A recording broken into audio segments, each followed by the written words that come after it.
Welcome into PTR College Football, brought to you by Southern Draw. Thank y'all for tuning in today, giving this show a chance. All we do is live, breathe, and sleep college football 24/7, 365. We eat it for breakfast, lunch, and dinner.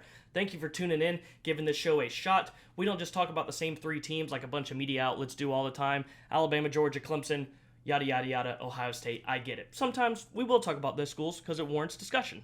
But as you can see behind me, there's 133 teams in college football. All 133 teams deserve a chance to be talked about regardless of the season. So, if you want me to talk about your team, something going on, leave it in the comment, leave a like, subscribe, share with a friend. That would be great. So, let's check out what we got on the board today for PTR. We got recruiting. We got schools that are hot right now, and also two other schools that you don't really pay attention to, but what they're doing and building for their program for the future is great. We got whiny Nick Saban coming out, complaining about last year. We got, is this Michigan's year? Is this the year to capitalize for Harbaugh? Is this their best chance at a national championship? We'll dive into that. We also got Minnesota. Yes, very random, but is this Minnesota's realistically their last shot at a Big 10 title? We'll get right into that. For recruiting, Miami, the U. Cristobal's put his foot on the gas recently, man, and I'm telling you, this 2024 class is getting rolling. It's always fun to joke on Miami. I get that. I do it too. But they got three big additions recently, two at Alabama with Cameron Pruitt, Elijah Lofton, and Kevin Riley. Pruitt was a great get at Alabama. He's from Theodore, a really strong school in Alabama. He's a four-star safety, and he also had offers from Alabama and Auburn, so you beat them out for him. Great job. You got Elijah Lofton, absolute stud, four-star tight end, number one player in Nevada, and he's 17th overall in the country out of Bishop Gorman, football powerhouse. Can't ask for any better. Well, actually, you can't ask for better because this player they got here, Kevin Riley, oh my lord, I've seen this kid play. This kid can play football. An absolute stud, four-star, number one running back in Alabama, by the way. Number 6 nationally. He went into Alabama, took the number one running back from Tuscaloosa County High School, a 20-minute drive from Bryant-Denny Stadium. So this is a huge win for Miami. There was interest from Auburn, interest from Alabama, obviously. Auburn has the second-ranked running back out of the state in that class, so it's not as big as a blow for them. I was thinking really early that this was going to be an Alabama commit. Just being from Alabama originally, I pay attention to high school football there pretty frequently. So, but still, great get. You went into the heart of Alabama, ripped them out. Huge for you, Miami. Great job. Now, let's move on to, we're going to go high, low, I guess, in terms of programs. But I would still consider this a historically high program. We got Stanford. You're like, wow, Stanford? I haven't thought about them in Lord knows how long. Exactly. New head coach Troy Taylor is absolutely on fire. Four-star 2024 quarterback, Elite 11 finalist Elijah Brown, who's the quarterback at Mater Dei, number 33 overall prospect in the country, number 3 quarterback in the 2024 cycle, 29-1 in his career at Mater Dei High School. This kid can chunk the football going into Troy Taylor's system like he had at Sac State.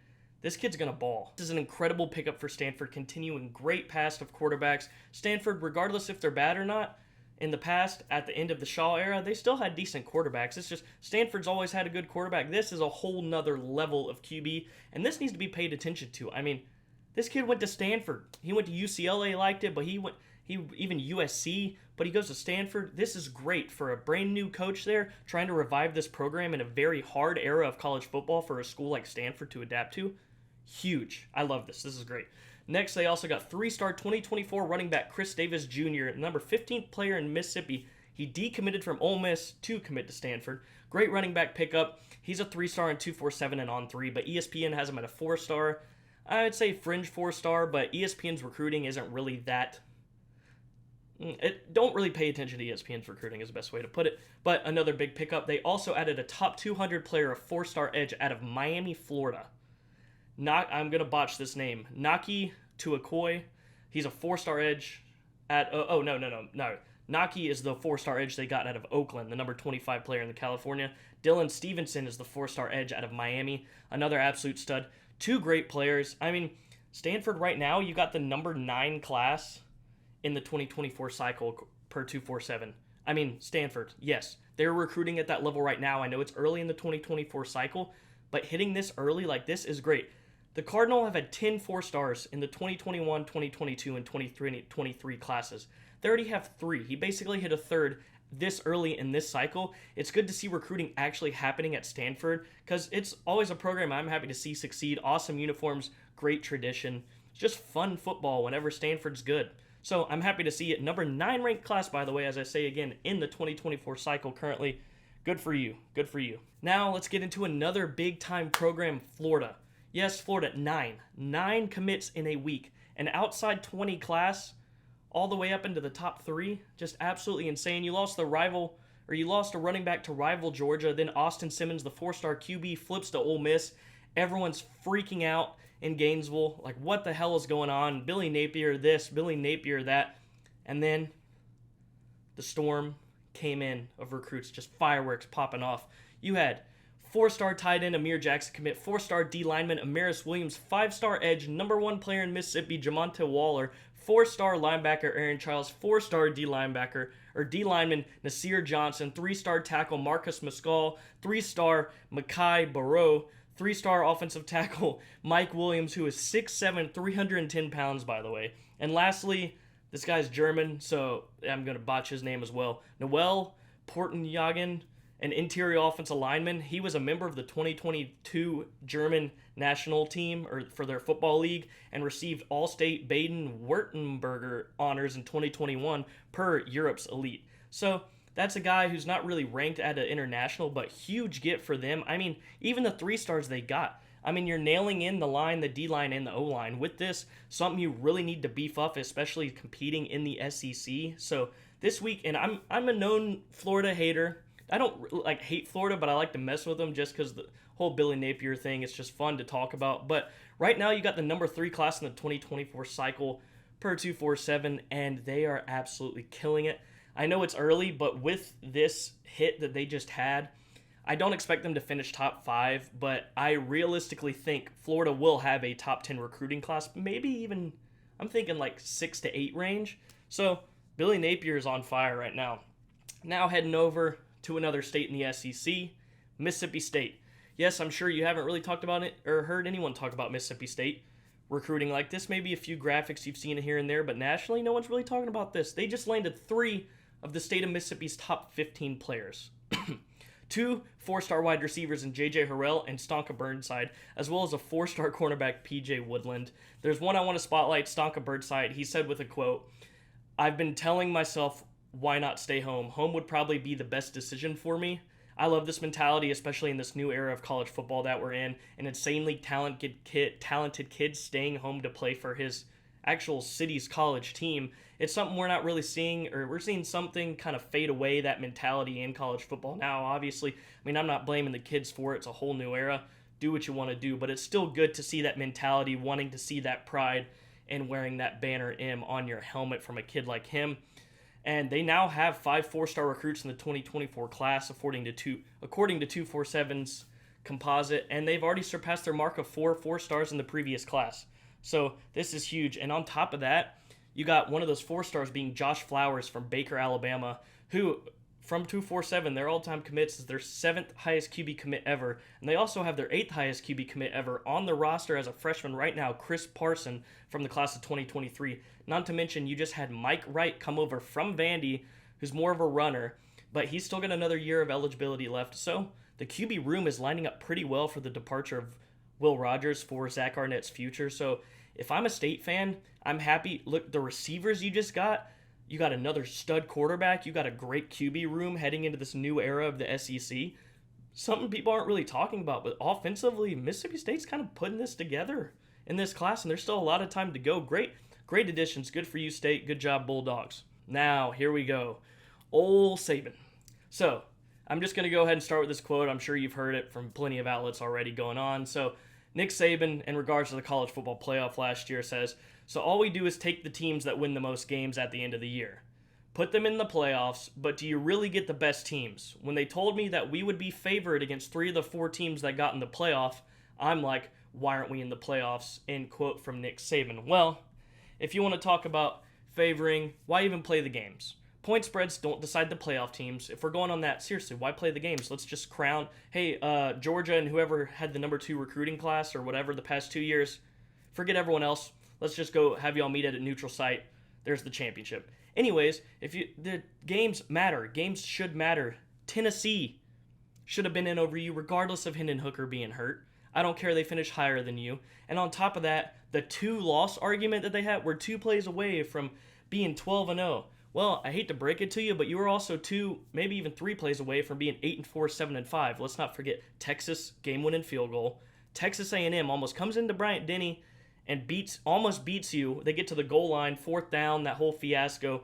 Same for Ole Miss, but in Oxford, Ole Miss gets down to the goal line. You have another stand. I mean, we can pick and plug however we want. I mean, it's not like you just get picked forward for all these, but I mean, it's weird. Like, I don't hate Nick Saban, especially being an Auburn fan. You get these things where if you talk about another school, people interpret it as you hating. Like, do I hate Alabama? Yeah, but do I respect them? Of course, especially Nick Saban. He's the greatest coach. I mean, it's just weird to see him transition from this period where he was hard-nosed, no excuses, get the job done, whatever. Like, that's how he interpreted everything. Now, recently, we've heard a lot of things come out of his mouth, and it's almost like we're getting into old man yells at cloud situation down in Tuscaloosa and Nick Saban.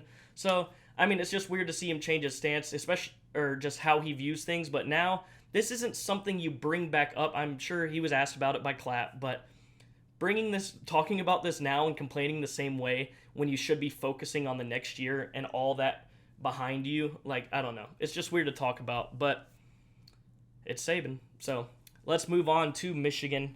Michigan, your year to capitalize. Is this the year? Is this the best year for Michigan to win a national championship? You look at their schedule, it's about easy as can be. It's easy breezy. It's about I'm calling it a 3-week season, the final 3 weeks, barring a major upset, which I do not see coming.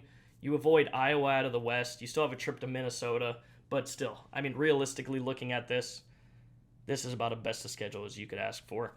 They're first in the Big Ten in returning production and 5th nationally. Returned veteran QB J.J. McCarthy, who's considered a top 10 QB nationally, plus one of the only returning quarterbacks of the Big Ten serious contending teams.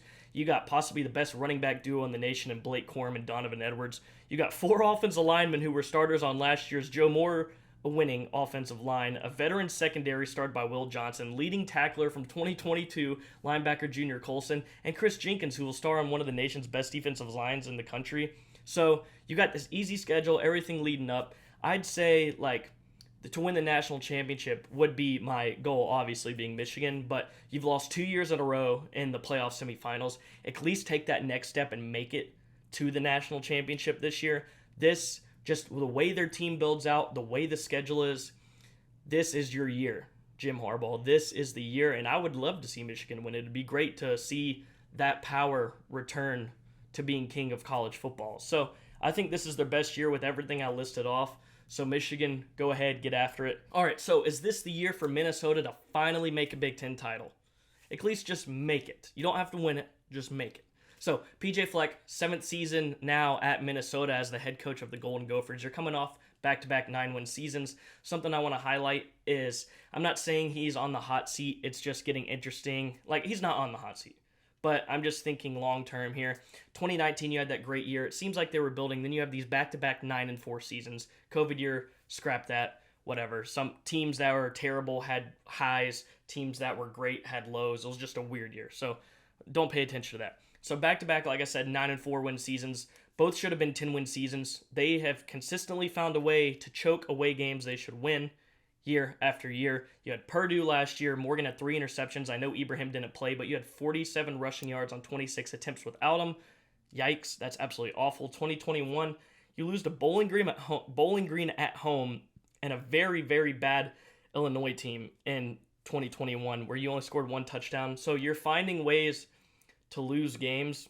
Being an Auburn fan, it gives me similar vibes as Minnesota. We tend to do that a lot. So to get over the 10-win hump in 2019, like I said, that was huge. But when they did that, they avoided Michigan and Ohio State. Bringing that into being relevant is because this year they don't avoid Michigan and Ohio State. But it's the last year of divisions, so it's the Big Ten West. Anything can happen. Yes, you have Michigan and Ohio State on your schedule this year. But like I said, anything can happen in the Big Ten West. You just got to survive those interdivision games and hope other schools that match up end up losing. But I mean, they're a serious contender for the Big Ten West. It's not like it's going to be bad, but I'm just saying this is their realistic chance to finally make a Big Ten title game. Because once divisions are scrapped and USC and UCLA come in, you're going down that totem pole. Your schedule's not going to be the Big Ten West teams every single year hoping to get to the Big Ten title game by being like technically the fifth best team in the conference, or when Iowa makes it, they're usually better than other teams. But you see what I'm saying. So I'd say there's pressure on PJ Fleck just for building block opportunity or momentum here, because going down the road it's going to get harder. It's just like slowly notching down in the Fleck era, in my opinion. Each year it's just getting chipped away at, getting lower and lower and lower. But I think they have the possibility to make it this year. But this is, I mean, realistically, like I said, it's your last chance. This is your last shot at doing it. So you got to go for it. Hopefully they do. I'd love to see that happen. PJ Fleck, awesome coach, awesome guy, great team, incredible uniforms, great helmets. It's fun to see Minnesota succeed. I remember watching them kick our ass in the 2019 when they had that season in our bowl game. But yeah, so for Minnesota, this is the year to get over that hump, hopefully. I mean, barring a miracle season, I'm not trying to be all down for you Gophers fans, but once divisions are scrapped, barring a miracle season, I don't see you making a Big Ten title game seriously, like with all the teams you're adding in, and you'll just go even lower down the totem pole. So this is your year, PJ Fleck. Take opportunity of it and advance. Now, there's something I added in here. I don't know if I put it earlier in the intro, but there's something interesting that happened from Colin Cowherd. Had some comments about Oklahoma. So this is talking about Oklahoma moving to the SEC, as we all know is happening next year. So he compared them to Nebraska. He said, keep your eye on Oklahoma. Are they going to be the second program in our adult lifetime that disappears? And he kind of made like 3 key points about why this is going to happen. He comparing Oklahoma and Nebraska with their moves. He said Nebraska and Oklahoma both lack like top talent in their states, which is true. The high school football is not that great there. So he's correct on that point. But you got to remember, for Oklahoma, your recruiting is not just Oklahoma. It's different for Nebraska. They're a little bit farther. I know it's Midwest, but Oklahoma gets majority of their talent out of Texas. It's not like they're not national. Like, I'm pretty sure Venables had like a top 5, or finished with like the 6th class or 5th class in the country from the 2023 cycle. So that's hilarious. And you're going to add the SEC patch onto that jersey, which is going to make recruiting even easier, in my opinion. I mean, it's Oklahoma. It's just because I would say they're a bigger brand than Nebraska, regardless of that move when it happened. But I just think that's just a dumb statement. I mean, he said they both joined a conference that looks like trouble for the program. I wouldn't say it's trouble. I mean, Oklahoma, you're just kind of in you're not even in a slump. It was Venables' first year. We're in this society now that thinks everything has to be successful immediately. There's no such thing as building anymore. Everything has to be instant success or it's a failure. So that's kind of stupid. And he said they didn't get the coach right. He said in an offensive era, they hired a defensive coach, which is really bold to say considering some of the best coaches and the best coaches in college football are defensive-minded head coaches. It's about the staff you hire around you to complement you and have a complementary coaching staff. I mean, Jeff Lebby's their offensive coordinator. Jeff Lebby is a great offensive coordinator. PFF has him ranked in the top 10 OCs in the country. I mean, you're talking about they have a great staff. It's just a patience thing. I know it's going to be hard getting into the SEC. There's going to be more losses on the schedule than they're used to, especially during this transition era. Especially getting a brand new coach while this is happening is tough. But saying they didn't get the coach right with Venables is not a great statement, in my opinion. It's been a year. Let the guy take his time. Let him get adapted in to Oklahoma even more, even though he already kind of knows the area. But still, I mean, he's taking over a national brand. It's Oklahoma. So I just think those comments are a little silly. I just wanted to highlight that for people who hadn't seen it. Obviously, people in the media just like to spurt out shit like that, or spurt out things like that. And I just didn't like those comments, so I wanted to talk about Oklahoma there a little bit. So thank y'all for tuning in, though. It's been great. First episode for PTR. We love to talk about all things college football. Like I said, we went from recruiting to coaching to not some dude, it's Colin Cowherd, but talking about trashing on a program. Now, if you want anything said next program, you want me to talk about recruiting for your team, Let's say you're a North Texas fan. Say something. I'll dive into North Texas football, whatever you want. Don't forget to like and subscribe. Leave a comment, like I said, if you please. Thank y'all for listening. Thank y'all for watching. Have a great day and enjoy college football.